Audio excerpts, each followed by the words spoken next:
3.000 anggota polisi dan KPK Korsel jemput paksa Presiden Yoon Suk Yeol.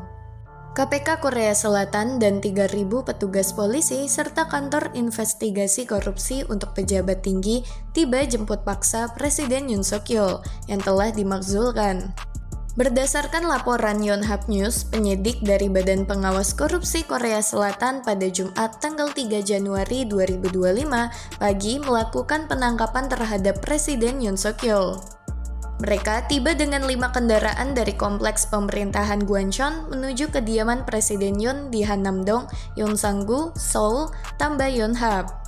Langkah pada pagi hari ini dilakukan setelah pengadilan minggu ini mengeluarkan surat perintah penangkapan untuk Yoon. Setelah ia 3 kali mengabaikan perintah untuk hadir dalam pemeriksaan terkait pemberlakuan darurat militer yang singkat bulan lalu. Negara tersebut telah mengalami krisis konstitusional sejak saat itu. Diketahui Korea Selatan saat ini sedang dalam chaos saat penyidik bergerak untuk melakukan penangkapan terhadap Presiden Korea Selatan yang dimakzulkan Yoon Suk Yeol. Melansir dari Anadolu, ketegangan saat ini meningkat di sekitaran kediaman Presiden pada hari Kamis ketika penyelidik bergerak untuk menangkap Yoon Suk Yeol. Puluhan pendukung Yoon berkemah di luar kediaman Presiden untuk menggagalkan tindakan kantor investigasi korupsi pejabat tinggi untuk menangkap Yoon. Suasana di luar kediaman Yoon di distrik Yongsan di ibu kota Seoul berubah menjadi buruk ketika para pendukung konservatif termasuk para YouTuber. Presiden terlibat bentrokan fisik yang mendorong polisi untuk turun tangan, menurut harian Jumang.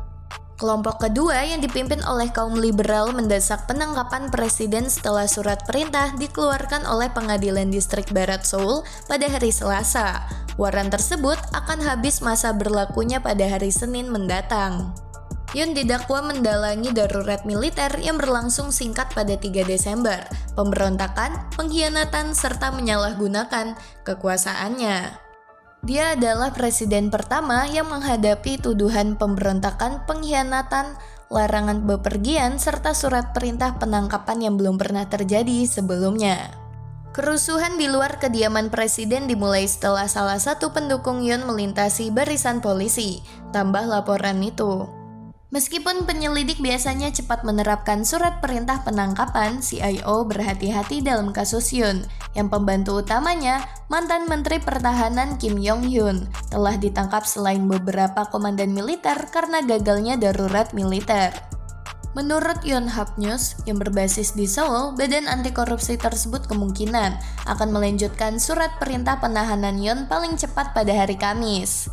Yoon dimakzulkan pada 14 Desember oleh parlemen dan menghadapi persidangan di Mahkamah Konstitusi yang mungkin memerlukan waktu 6 bulan untuk memutuskan apakah akan memecatnya dari jabatannya.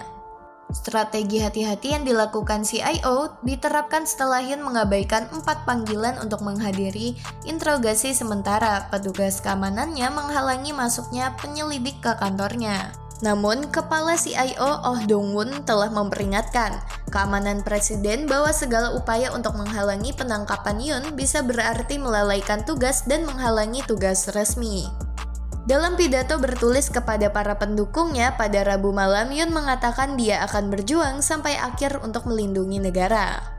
Karena kekuatan internal dan eksternal yang melanggar kedaulatannya dan aktivitas kelompok anti negara, Korea Selatan kini berada dalam bahaya, kata Yoon, yang membantah tuduhan pemberontakan dan pengkhianatan.